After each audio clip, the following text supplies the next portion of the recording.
सर्वं यश्चादितिष्ठति स्वर्यस्य च केवलं तस्मै ज्येष्ठाय ब्रह्मणे नमः। यं ब्रह्मा वरुणेन्द्ररुद्रमरुतः स्तुन्वन्ति देव्यैस्तवैः वेदैः साङ्गोपरक्रमोपनिषदैः गायन्ति यं सामगाः ध्यानावस्थिततद्गतेन मनसा पश्यन्ति यं योगिनः यस्यान्तं न विदुः सुरासुरगणा। देवाय तस्मै नमः। देवाय तस्मै नमः। उपस्थित मातृशक्ति धर्मप्रेमी सज्जनों, आर्य समाज ग्रीड पार्क के समस्त पदाधिकारीगण, हमारे व्रत में उपस्थित समस्त भक्तजन, आज स्वस्ति वाचन के मंत्रों की श्रृंखला में 24वां मंत्र जो यजुर्वेद की मंत्र है, इसके विषय में हम चिंतन करेंगे। मंत्र है ओम आनो भद्रः क्रतौ यन्तु विश्वतो दब्धासो अपरितासो विरह देवानो यथा सदमिद्विदे असन्नप्रायुवो रक्षितारो दिवे। मंत्र का आखिरी शब्द से शुरुआत करते हैं। दिवे दिव्य, दिव्य प्रकाश हो, ज्योति हो। आनः भद्रः, उस प्रकाश रूप ज्योति रूप ब्रह्मांड से ऊर्जा उत्पन्न होने वाली और ब्रह्मांड के कोने कोने में व्याप्त उस महान ऊर्जा को प्रणाम करते हुए आलो भद्रः, हम सब के लिए हम समता चारों तरफ से। भद्र का मतलब होता है कल्याण, स्वस्ति, आनंद की वर्षा की प्राप्ति हो। वैदिक मंत्रों की एक खूबी यह है कि देवताओं का नाम लिया जाता है और उनसे प्रार्थना की जाती है। और जब हम प्रार्थना करते हैं तो हमारे अंदर की जो ध्वनियां हैं, अंदर से सोचने का तरीका है और अपना जो शरीर तंत्र है जिसके माध्यम से बोल सकते हैं, सोच सकते हैं, इसकी सारे नस नाड़ियां आपके साथ देना प्रारंभ कर देते हैं जब आप जो है दिव्य रूप का दर्शन करना प्रारंभ करते हैं। मंत्रों के अंदर सबसे बड़ी खूबी यह है, परमपिता परमात्मा का दिव्य ज्ञान तो भरा ही है, लेकिन मनुष्य मात्र को जो इसको पढ़ता है, जो इसको सुनता है, जो इसको उच्चारण करता है, उसके अंदर एक दिव्य प्रकाश की उत्पत्ति प्रारंभ हो जाती है। जैसे माचिस के तिल्ली को रगड़ दो तो स्वाभाविक तरह से एक चिंगारी पैदा होते हुए अग्नि प्रकट हो जाती है। आज मनुष्य संसार में बहुत कुछ प्राप्त कर चुका है, लेकिन टूटा हुआ है। बहुत कुछ प्राप्त करने का मेरा मतलब यह है, सांसारिक वस्तु और ज्ञान को दोनों को प्राप्त कर लिया है। शिक्षा का प्रसार होता चला जा रहा है और संपन्नता बढ़ती चली जा रही है, लेकिन एक समय ऐसा भी आता है तो सोचने को मजबूर होना पड़ता है, वो कौन सी शक्ति है, वो कौन सी ऊर्जा है जिसको मैं प्राप्त करूं तो मुझे शांति मिले, आनंद मिले, मेरा जीवन कल्याण हो जाए। शुरुआत करते हैं इसी महीने से श्रावण का महीना। लोग, भारतीय समाज के लोग बड़े बेसब्री से इंतजार करते हैं सनातन परंपरा के लोग। परम पावन गंगा की धारा जब प्रवाहित होकर के नीचे तक चली आती है, उसमें से थोड़ा सा जल लेकर के, कुछ प्राप्त करने की लालसा लेकर के, संकल्प लेकर के, उस अमृत स्वरूप जल को लेकर के परिश्रम करता चला जाता है, परिश्रम करता चला जाता है। रास्ते में देखो, टेलीविजन में देखो, तो एक बाहर का जो रूप होता है बड़ा भव्य नजर आता है। सब के सब वस्त्र किस प्रकार का धारण किए जाते हैं? वैराग्य का वस्त्र। वैराग्य का वस्त्र है, कंधे में क्या है? पवित्र गंगा जल है। मन में एक आशा है, मन में एक चाहत है, मन में एक इच्छा है। दो प्रकार की इच्छाएं, या तो मेरी मनोकामना सिद्ध हो, और मनोकामना की परिपूर्ति के लिए वो इतना भरपूर प्रयास कर रहा है, बहुत कोशिश कर रहा है, पूरे पैर छिल जा रहे हैं, कंधे छिल जा रहे हैं, भूखा प्यासा चलता चला जा रहा है। और एक दिन आता है वो सोचता है कि मैं इस जल की धारा से तन्मे मनः शिव संकल्प वस्तु कहते हुए जल की धारा को समर्पित करो। उस समर्पण के साथ में उसके मन में कामना है, उसके मन में चाहत है। हम लोग भी समर्पण का मंत्र उच्चारण करते हैं। वो समर्पण के करते हुए जल की धारा को प्रवाहित करते मन में संकल्प बना लेता है कि प्रभु, हे ऊर्जा, हे शक्ति, मेरी मनोकामना को परिपूर्ण कर दो। अब देखो बात कहां पर आ रही है। मंत्र यही तो कह रहा है कि आरो भद्रा कृतवो यंत विश्वतो, विश्व के कण कण में व्याप्त है परम पिता परमात्मा। तेरा रूप कैसा है? दिव्य है। द्यूलोक से तू प्रकाशित हो रहा है, दिवे दिवे द्यूलोक में प्रकाशित हो रहा है। जब प्रकाश की किरणें हमारे लोग आती है तो कहां से आती है? द्यूलोक से आती है और पृथ्वी लोक की ओर बढ़ती चली जाती है। इसी कामना को लेकर के हम लोग भी सारे समाज के पवित्र वेदी पर सत्संग में बैठते हैं। थोड़ी सी प्रकाश की झलक, थोड़ी सी प्रकाश की किरणें, थोड़ी सी खुशियां, थोड़ा सा आनंद मुझे भी प्राप्त हो जाए, मैंने समाज को तो जीत लिया, परिवार के लिए सब कुछ कर लिया, कब मैं अपने आप को जीत सकूंगा? ऐसे कहकर के परमपिता परमात्मा के चरणों में समर्पित हो जाते हैं। दैवीय दिव्य स्वरूप अग्नि के सामने अपने आप को समर्पित करते हुए स्वाहा शब्दों के माध्यम से सर्वत्र व्याप्त प्रभु को हम लोग अग्नि में समेट करके देखना चाहते हैं। बहुत सुंदर सी बात है, कल की बात है। एक 14 साल की कन्या, उसकी बड़ी बहन इंजीनियरिंग करने के लिए जा रही थी, तो घर में यज्ञ रखा तो उसने पूछा, शास्त्री जी आज आप हवन कराने आए हो, भगवान दिखेंगे क्या? आप दिखाओगे क्या? देखो उसके मन में प्रश्न क्या है। घर में कहा है कि यज्ञ होगा, भगवान का आशीर्वाद लेंगे और बड़ी बहन को भेज रहे हैं। पहले तो थोड़ी देर आंसू बहाई कि मेरी बहन जा रही है, लेकिन उसने तुरंत प्रश्न किया, क्या भगवान दिखेंगे? उसको भी पता है कि भगवान, मेरे पिताजी कहते हैं, मेरे दादाजी कहते हैं, मेरे नाना नानी कहते हैं कि भगवान सब जगह है। आज हम उसे बुला रहे हैं, पुकार रहे हैं। उसके मन में एक प्रश्न है। आज सारा ब्रह्मांड जानता है कि वह शिव दुनिया के कण कण में व्याप्त है, और तो और हर गलियों का अलग से शिव मंदिर है, हर क्षेत्र का अलग शिव मंदिर है, और कोई से ऊंचा जाता है तो कैलाश पर्वत पर जा रहा है, लेकिन हर जगह ढूंढने का एक ही चीज को प्रयास कर रहे हैं, उसी शिव को, और शिव से सारी शक्ति को मांगना चाहते हैं। आज उसी प्रकार से उसके मन में प्रश्न है, जब भगवान सर्वत्र व्याप्त है, आज मेरे घर में दिखाई देगी क्या? साइंस की स्टूडेंट थी, समझाना था साइंस की भाषा।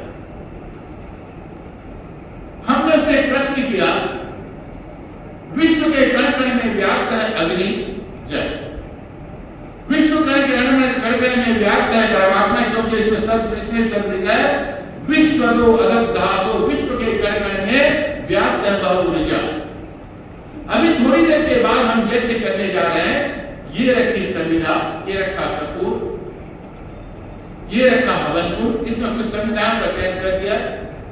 कोई अग्नि नजर आ रही है? बोले नहीं। ध्यान देना शब्दों को।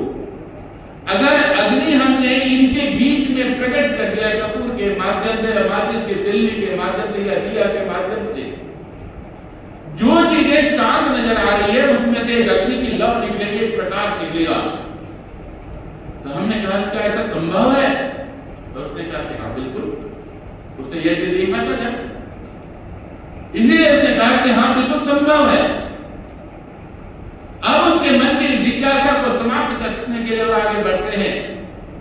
इसी अग्नि को मैं चाहूंगा कि तुम हाथ से पकड़ दो। बोले कि नहीं, मैं तो नहीं पकड़ सकती। क्या? बोले क्यों? जल जाऊं। तो कैसे तुम्हें पता लगेगा कि अग्नि है? बोले कि उसके ताप से पता लग जाएगा, उसकी गर्मी से पता लग जाएगा। तो गर्मी वहां से यहां तक जो आती है तुम देख सकते हो आंखों से? बोले नहीं देख सकते। लेकिन उसने तुरंत कह दिया एहसास कर सकते। परमात्मा के विश्व के कण कण में व्याप्त है, विश्व को अलग अपरितास, विश्व के कण कण में व्याप्त है। लेकिन एक बार उसे एहसास तो करके देखो, और वो एहसास किसके कौन करेगा? मैं करूंगा, मैं करूंगा। दूसरे से मेरे से सुन तो लोगे, वेद के मंत्रों से सुन तो लोगे, किसी आचार्य के सम्मुख से प्रश्नों से सुन लोगे, किसी उपदेशक से, किसी साधु से, किसी संत से, किसी विद्वान से, तपस्वी से सुन तो लोगे।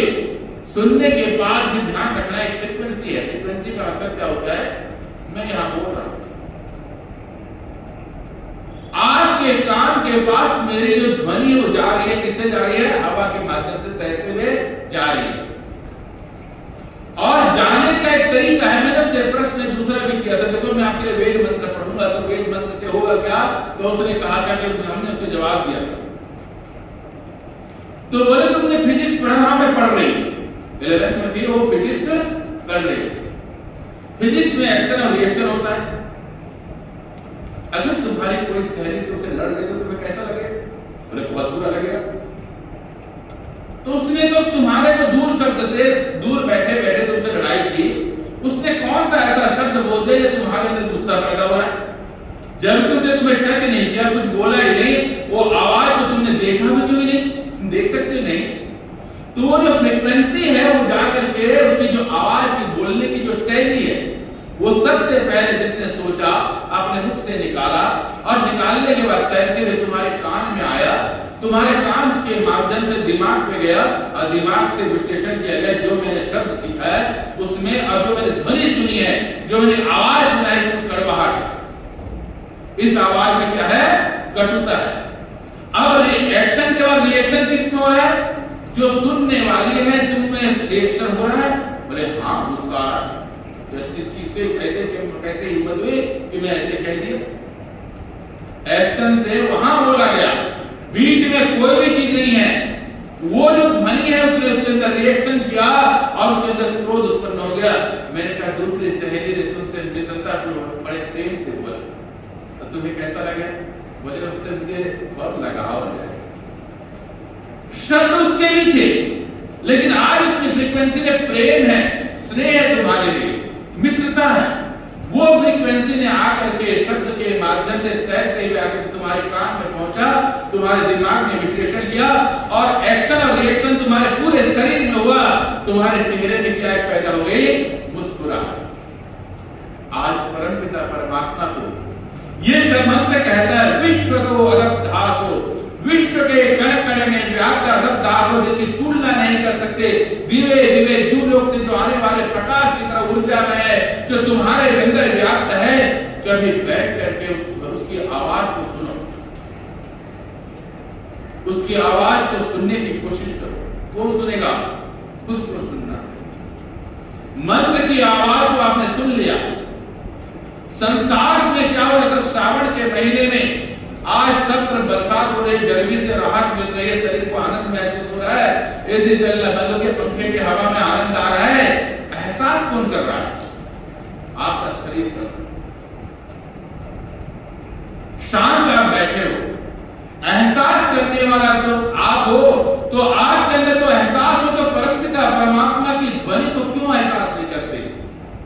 कभी बैठ करके अपनी सांसों की आवाज को सुनना, अपने दिल की धड़कनों की आवाज को सुनना।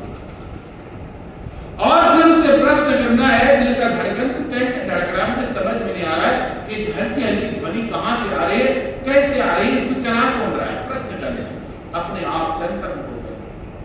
और दो तरीके हैं, या तो आप जो है शिव मुद्रा पे आ जाए। शिव मुद्रा का मतलब क्या होता है, सिर्फ अपने नाक के सामने में जो नजर आता हो धरती उस पर देखना और प्रश्न अपने आप से करना, क्योंकि शिव जी की आगे आधी पूरी रहती, आधी बंद रहती, आधा संसार को देखो और आधा अपने आप को देखो।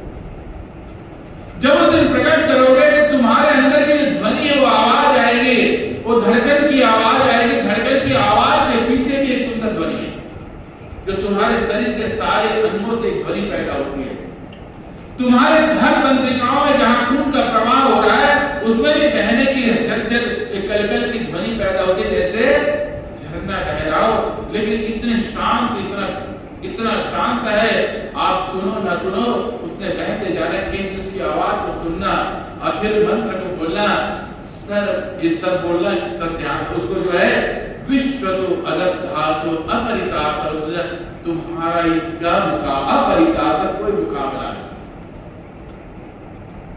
जो मेरे नसों में रक्त का प्रवाह हो रहा है, जो उसमें झरना बह रहा है, जो आनंद की प्रवाह हो रहा है, जब मैं उस आवाज को सुनूं, आवाज को सुनते ही मेरे अंदर क्या हो जाता है, शब्द पैदा जा आरो भद्रा, सभी तरफ से कल्याण की वर्षा हो, आनंद की वर्षा होगी, खुशियों की वर्षा होगी, स्वस्ति की वर्षा होगी। अगर मेरा मन नेगेटिव होगा तो मेरी खुशियां नहीं आएगी। मैं बाहर की ध्वनि को सुनूं लेकिन अपनी आवाज को नहीं सुनना चाहता, अपने आप को नहीं पहचानना चाहता, तो मंत्र आपके लिए नहीं है। जिस दिन आप अपनी आवाज को सुनना चाहते हैं, जिस दिन आप अपने आप को समझना चाहते हैं, जिस दिन अपने झरनों की आवाज को सुनना चाहते हैं, दिल की धड़कन की आवाज को सुनना चाहते हैं, तो उस समय के मंत्र का ऋषि क्या कहेगा, यजुर्वेद का ऋषि क्या कहता है, ये मंत्र तुम्हारे लिए समझ में हो जाए। बहुत सुंदर वाक्य है, पुरानी कहानी, गंगा के पावन तट पर एक सुंदर सा आश्रम था, थोड़ी सी पहाड़ी थी, पहाड़ी पर एक संत रहते थे, कुछ छात्र भी थे, उनको पढ़ाते भी थे, गुरुकुल नुमा था। कभी कभी महीने में एक दिन वो सत्संग के लिए बुला लेते थे। एक दिन एक उदास व्यक्ति उनके पास पहुंच गए और पहुंच करके कहा कि गुरुवर, छात्रों को शिक्षा देते हो, जनता को कुछ न कुछ आप संदेश देते हो, उपदेश देते हो, आज मैं अपनी जिंदगी से बहुत परेशान, बहुत दुखी हूं। बोले क्या है? मेरा मन उदास है, मैं दुखी हूं, मैं तो भगवान ने जो है संसार के लिए पैदा नहीं, मुझे कुछ भी नहीं मिल रहा है। यही दुख को लेकर के आज सब लोग जो है गंगा के जल लेकर के यही काम करते हैं, मुझे भगवान तुझे दे दिया तो दे दे। ऐसे ही वो भी पहुंच गया, बोले कि ठीक है। उसके बगल में एक पात्र रखा हुआ था, लोटा की तरह एक पात्र रखा हुआ था। बोले जल का पात्र है तो उतर जाओ, पहाड़ी से सामने में गंगा की नदी बह रही है और उसमें से शीतल जल है, उससे भर करके ले आओ। जब पानी को भरो तो ध्यान रखना कि लोटे में इतना भरना कि पूरा भर जाए, और भरने के बाद जब लाओ तो पहाड़ी से चढ़ते भी आओ तो एक बूंद भी करके जहां गिर गया तो समझ लेना कि वो तुम्हारे लिए हानिकारक है। उसको गुरु की बात में इतने आकर्षण था, उस तपस्वी की बात में एक आकर्षण था, मन में जिज्ञासा थी, जिज्ञासा को शांत करने के लिए उसने उस बात को पालन करने का संकल्प उठाया, पात्र को चल पड़ा। अब चलते ही उसके मन में एक आशा थी, आज तो मेरी समस्या का समाधान हो जाए। और गया, जैसे गंगा के जल को छुआ तो थोड़ा शांत हो गया, क्योंकि ठंडे ठंडे जल था। मन में संकल्पना थी, चला था, थोड़ा परिश्रम भी किया था, और गुरु का आदेश था, मंत्र शक्ति थी, ऊर्जा थी, इसने मुझे बड़े प्रेम से भरा, ऐसा भरा कि लोटा पूरा भर गया। कहा था खाली नहीं रखे, पूरा भरा होना चाहिए। अब तो बारी आई चलने की। जब चलने की बारी आई तो उसके मन में 6 प्रकार के विकल्प आ गए। सोचा कि कैसे चलूं जिससे एक बूंद भी न चले, गुरु का आदेश है, न जाने अगर एक बूंद भी दम गिर गया, उनको पता लग गया तो मेरा तो सब कुछ बेकार। बड़ा परिश्रम, बड़ी साधना। और बड़े कदम को सावधानी से कदम कदम उठाते हुए चल रहा है। हर कदम ऐसा लग रहा है कि नाप करके उठा रहा है, कहीं टेढ़ा मेढ़ा ना पड़ जाए। और रख रहा है तो बड़े आराम से रख रहा है। चलने के तरीका ही बदल गया, और जब चलने का तरीका बदल गया तो हाथों में भी एक पकड़ने का तरीका बदल गया कि ऐसे पकड़ो जिससे जल का बूंद एक बार एक दूर में बाहर ना गिरे। चल धीरे धीरे चलते हुए आज उसे कुछ नहीं सूझ रहा है, दाएं बाएं चलता चला जा रहा है। और पहाड़ी को भी हल्का सा, छोटी सी पहाड़ी थी, छोटा सा पगडंडी, छोटी सी पगडंडी थी, चढ़ गया उस पे, बहुत सावधानी चल गया। उस आचार्य ने क्या किया था, कुछ शिष्यों को दाएं बाएं बिठा दिया था, उस पगडंडी के दाएं बाएं बिठा दिया था, लेकिन उसकी नजर नहीं पड़ी आचार्य उस शिष्यों पे। वो तो सावधानी से उसके पूरे नजर लोटे पे था, जल पे था, चलते जा रहा था, चलते जा रहा था। तो आचार्य के पास जाकर के एकदम लंबी गहरी सांस लिया तो कहा कि आचार्य मैं ले आया एक दिन सरकार। अरे बोले ये तो तुमने बहुत अच्छा काम किया, लेकिन ये बताओ मैंने कुछ शिष्य उधर बिठाए थे तुम्हें उपदेश देने के लिए, समझाने के लिए, तुमने उधर नहीं देखा, मौन उपदेश दे रहे थे। अगर जब तुम किसी की तरफ देख रहे तो शायद कुछ शब्द भी बोल देते। नहीं गुरु भाई, मैं तो रास्ते को भी आधी नजरों से देख रहा था, लेकिन मेरी पूरी नजर लोटे पे था। मैं तो हर आधा रास्ता देखता था और नजर रखता था हमेशा लोटे के जल की। मुझे तो कोई शिष्य आपकी नजर नहीं आए, पेड़ पौधे कुछ भी नजर नहीं आए, एक कोई पशु पक्षी भी नजर नहीं आए, बस मुझे तो नजर आ रहा था सिर्फ जल। और जल के कुछ बूंद को लिया, उसके आंखों पे छींटा मारा, माथे पे छींटा मारा, कहा कि तुम्हारा जीवन हो गया पवित्र। जा बोले कि कैसे, मुझे समझ नहीं आया।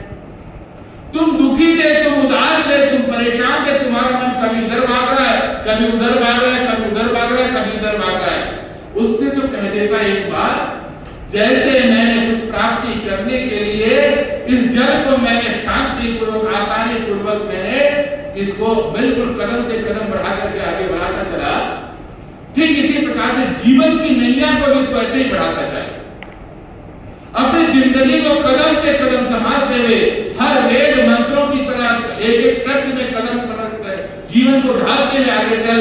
और उस समय में मन को कह देता, अब परितास उद्भिदः, मैंने तुम्हें निरीक्षण किया है, देखा है, अब तुम उद्भिदः कहते मतलब होता है जैसे बीज को बो तो उसमें से एक छोटा सा अंकुर पैदा हो जाता है। तुम्हारे अंदर भी शांति का अंकुर पैदा होगा, कहीं बाहर से पैदा नहीं होगा, आपके मन में पैदा होगा। ऋषि कहता है, सुंदर बात कहता है। और इस बात से कहता है, जिस दिन वो शांति भी तुम्हारे अंदर है, अशांति भी तुम्हारे अंदर है, ज्ञान भी तुम्हारे अंदर है, ज्ञानता भी तुम्हारे अंदर है, जिस दिन तुम अपने आप का दर्शन करना प्रारंभ कर दोगे, वो सर्वशक्तिमान द्युलोक की तरह प्रकाशित करने वाला दिव्य प्रकाश भी तुम्हारे अंदर दर्शन करना प्रारंभ कर देगा। और उस समय में तुम कह दोगे, देवानो यथा सदमित विदे। देवता कहते हैं, देव कहते हैं जो दिव्य रूप है। अग्नि वही देवता, सूर्यो वही देवता, चंद्रमा वही देवता। हमारे ऋषियों ने कहा, वेद मंत्र में भी कर, सूर्यो ज्योति, ज्योति सूर्य, सूर्य ही ज्योति है, ज्योति ही सूर्य। अग्नि ज्योति, ज्योतिरग्नि, ज्योति ही अग्नि है, अग्नि ही ज्योति। इसी प्रकार से तुम ब्रह्मांड हो और ब्रह्मांड भी तुम्हारे अंदर है, देवता भी तुम हो, दिव्य स्वरूप शक्ति भी तुम्हारे अंदर है। इसीलिए इसमें क्या कहा, सुंदर, आप देवानु यथा सदमित विदे, वो दिव्य शक्तियां जिसको तुम देखने के लिए बाहर तरसते हो। मानवीकरण के अलंकार किया जाता है। मानवीकरण का मतलब है इंसान को मनुष्य की तरह देखना चाहता है, कहता है कि हे भगवान है तो कहीं दिखाई दे। कल्पना करते हैं लोग, भिन्न भिन्न तरीके से उपमा अलंकारों का प्रयोग करते हैं, मनुष्य की तरह उसके अंदर अलंकार प्रयोग किया जाता है। भगवान है तो कहां, दिखाई तो दे दे, शिव तू है कहां, मैं तुम्हें देखना चाहता हूं। सर्वत्र व्याप्त प्रभु, मैं तुम्हें देखना चाहता हूं, तुम्हें अनुभव नहीं करना चाहता हूं। जिस दिन अनुभव करने वाली बात की बात हो ना, जैसे प्रकाश की ज्योति को आप अनुभव करके देखते हो, ऐसे ब्रह्म को जब देखना प्रारंभ कर गए, हमारी इंद्रियां ही देवता बन जाएंगे, हमारा मन ही देवता बन जाएगा, दिव्य बन जाएगा, प्रकाशमय बन जाएगा, ज्योतिर्मय बन जाएगा।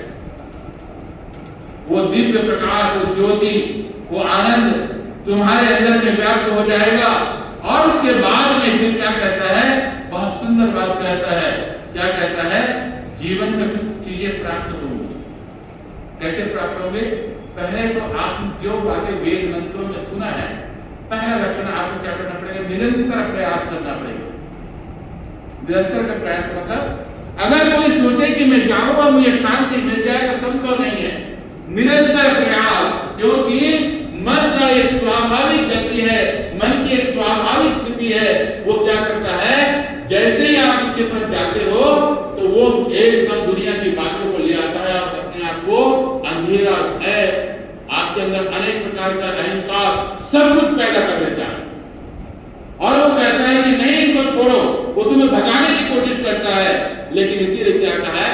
निरंतर प्रयास, कोशिश करते रहे, अभ्यास वैराग्य, बार बार प्रयास करो, बार बार कोशिश करो। फिर दूसरा शब्द इसमें सुंदर और बात कही है, एक जिज्ञासा की भाव पैदा करो। जिज्ञासा के मतलब जानने की तमन्ना, अपने आप जानने की तमन्ना, मैं नहीं। छोटी सी बात, सुंदर बात है। कहते हैं एक बहुत अच्छा ऋषि था, लेकिन प्रभु ने उसको जो है सुंदर शरीर नहीं दिया था। उसके 8 जगह से टेढ़ा मिला था, कहीं से ऊपर था, कहीं टेढ़ा, आंख टेढ़ा, पैर टेढ़ा, चलने का तरीका भी टेढ़ा, लट लेकर के चल रहा है। इसीलिए उसका नाम उसके पिताजी ने रख दिया, गांव वालों ने रख दिया अष्टावक्र। लेकिन उसकी बुद्धि बड़ी थी, वो बहुत विद्वान था, बड़ा योग्य था, सुयोग्य था। उसने क्या किया था? शास्त्रों का गहन अध्ययन किया था और गहन अध्ययन करके तपस्या से अपने आप को जानने की कोशिश किया। जैसे मैंने इसमें कहा, अपने अंदर जिज्ञासा की भाव पैदा करो, अपने जिज्ञासा की भाव पैदा करो। उसके पिताजी एक राजा के यहाँ बड़े आचार्य थे। उसने अपने पिताजी को कहा कि पिताजी, जिस आचार्य, आप जिस राजा के यहाँ आचार्य हैं, मैं कल उसके यहाँ जाऊंगा और मैं कुछ प्रश्न करूंगा। बोले कि क्या कर रहे हो? वहां बड़े बड़े विद्वान व्यक्ति बैठे हुए, अनेक शास्त्रों के ज्ञाता बैठे हुए, राजा का स्थान है, वहां राजा की सभा है, बड़े बड़े शास्त्रों पे चर्चा हो जाती है और वहां पर तुम जाओगे, राजनीति की बातें, हर भिन्न भिन्न ज्ञान की बातें होती है, फिर एक निष्कर्ष निकाला जाता है, अध्यात्म का भी और राजनीति का भी और राष्ट्र के लिए भी। तो महाभारत क्या करो? क्या नहीं, मैं जाऊंगा। फिर जाने हट देखा, बोले चलो। लेकिन पिताजी वहां काय कर रहे, थोड़ा पहले चले गए, अपने आसन में बैठे। थोड़ी देर के बाद जब सभा चल रही थी, सभा के ठीक सामने द्वार पर जैसे प्रकट हुआ, जितने वहां विद्वान बैठे थे, हंसने लगे उसको देख करके। रंग से, रूप से, आकृति से, सबसे वो भिन्न था। न उसका रंग था, न रूप था, न आकृति थी, लेकिन चेहरे पे कोई आवाज थी, कोई आत्मविश्वास था। उन लोग हंसने लगे तो उसने हंसते ही जैसे ही कहा, ओहो, मैं तो सोचा था विद्वानों की सभा में आया हूं, यहाँ तो सब मांस बेचने वाले बैठे हुए। बोले ये क्या शब्द कह रहा है? हम मांस बेचते हैं? बोले मांस बेचने से मतलब क्या है? मेरा शरीर तो मांस का लोथड़ा है, तुम इसको देख करके हंस रहे हो, तो तुम क्या कर रहे हो सभा में?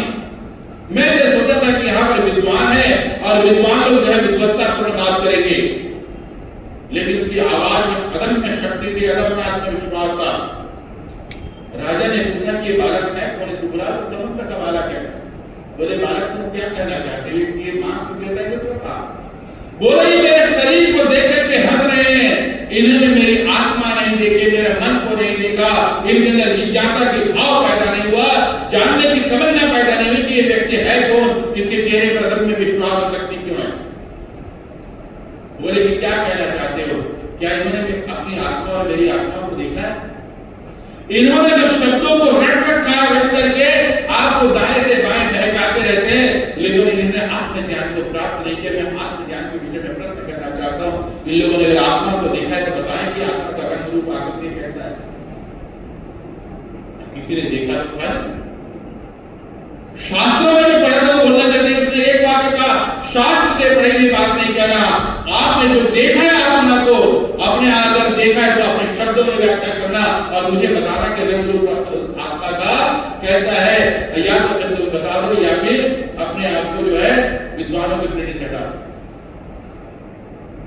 राजा बड़ा प्रसन्न हुआ क्योंकि बहुत सारे जो विद्वान बैठे थे उनका चेहरा जरा झुक गया।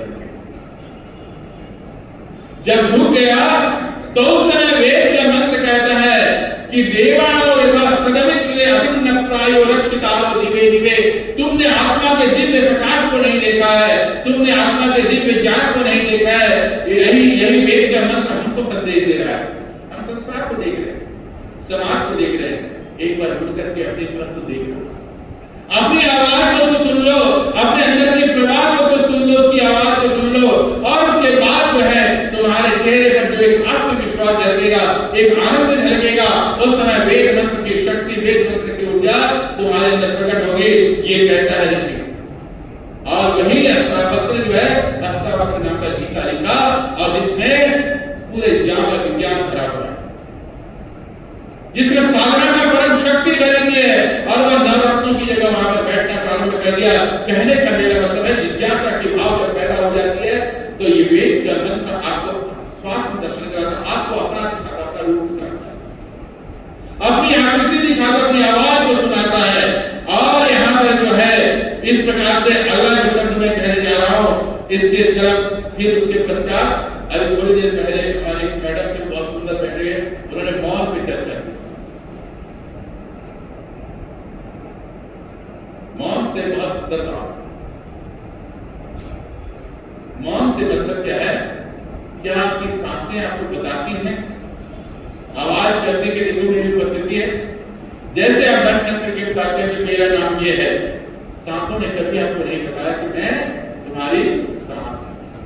शांत होकर के आप देखा, ऐसे ही शांत होकर के अपनी ध्वनि को सुनने के प्रयास करो, अपने हृदय की ध्वनि को सुनो, अपने अंदर उत्पन्न ऊर्जा की ध्वनि को सुनो, अपने अंदर उत्पन्न दिव्य प्रकाश की ध्वनि को सुनो। जिस सुनना प्रारंभ कर दोगे तो उस समय में तुम्हारी आवाज जैसे रात को 12 बजे के बाद दुनिया शांत रहे, आपका सब कोई जरा सा खट की आवाज आए तो आपको सुनाई देती है, इसी प्रकार से मौन होकर के अपने अंदर की आवाज को सुन लेना, इस तक मौन साधना है। उस समय में अपने दृष्टि को अंदर कर लेना, जब अंदर करोगे तो जो प्रकाश नजर आएगा वो प्रकाश तुम्हारे लिए होगा। और आखिरी बात क्या कहता है, तुम उस दिन चेतना से युक्त हो जाओ। चेतना का मतलब है तुम जाग रहे हो, जान रहे हो। आज जो है दुनिया को देखा था, अब अपने आप को देख रहे हो, वो तुम्हारी असली चेतना। हम तो चल रहे हैं, फिर रहे हैं, आर्य समाज आ रहे, सत्संग सुन रहे हैं, घर का काम चल रहा है, हमारा कार्य चल रहा है, सब कुछ जो सोचा वो पूरा हो रहा है। लेकिन एक दिन अगर अपनी चेतना को अपने लिए जगाओगे तो उस दिन तुम्हारा भी अपना दिव्य प्रकाश तुम्हारे को नजर आएगा, तुम्हारी ध्वनि भी नजर आएगी। तब वेद मंत्र कहेगा रक्षितारो दिवे दिवे, मैं तुम्हारी रक्षा करने आया। वो दिव्य प्रकाश आकर के क्या कहेगा, मैं तुम्हारी रक्षा करने आया। वो दिव्य लोक से आने वाला प्रकाश, वो दिव्य ऊर्जा तुम्हारे अंदर जब प्रकट होगा तो मैं क्या करूंगा कि मेरे अंदर जो उत्पन्न होगी मेरी रक्षा होगी। उस समय मैं क्या मांगूंगा, वो भद्र, वो स्वस्ति, वो कल्याण, वो ऊर्जा, वो सब मैं मांगूंगा। और मांगूंगा कहीं बाहर नहीं मांगूंगा, अपने अंदर मांगूंगा और मेरे अंदर से ही उत्पन्न होगा और मेरे अंदर ही वो प्रकाश उत्पन्न होगे जिसको मैं देखूंगा। और यही मेरा जीवन का उद्देश्य होगा। अंत में इस मंत्र की सार्थकता को ऋषिवर देवदयानंद ने बहुत अपने शब्दों में क्या लिखा, उन शब्दों को मैं पढ़ना चाहूंगा। स्वामी दयानंद ने क्या लिखा, बहुत सुंदर लिखा है। उनके शब्दों को मैं आपके सामने लगाया हूं। वो क्या लिखते हैं, भावार्थ में प्रभु के विज्ञान, प्रभु के विज्ञान।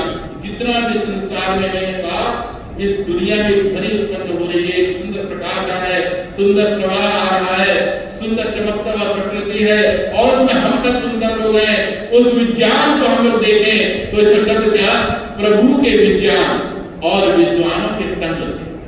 अर्थात वेद मंत्रों के चिंतन के संग से। जो व्यक्ति वेद मंत्रों को चिंतन करता है, मनन करता है, विचार करता है, विवेक करता है, वो विद्वान के सत्संग से फिर क्या शब्द कहता है ऋषिवर देवदयानंद,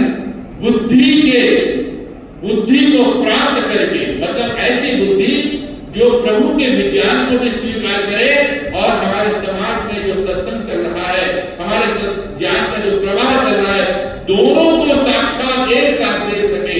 और ऋषि क्या लिखते हैं, दोनों को प्राप्त करने के पश्चात धर्म का आचरण करे।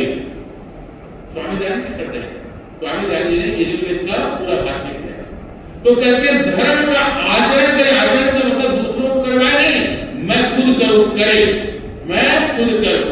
तो ऐसा स्वामी दयानंद लिखते हैं कि धर्म का आचरण करें और इससे क्या होगी, हमारी रक्षितारो दिवे दिवे, हम सबके सुरक्षा आवरण बन जाएगा। एक सुरक्षा सुंदर आवरण बन जाएगा। वो सुंदर आवरण, सुंदर सुरक्षा को जो है हम लोग क्या करेंगे, जीवन में प्राप्त करके अपने जीवन को प्रगति के पथ पर चलेंगे। इस मंत्र की यही सार्थकता है, यही खूबसूरती है। हम लोग इसको चिंतन करें, मनन करें। ओम शांति शांति शांति।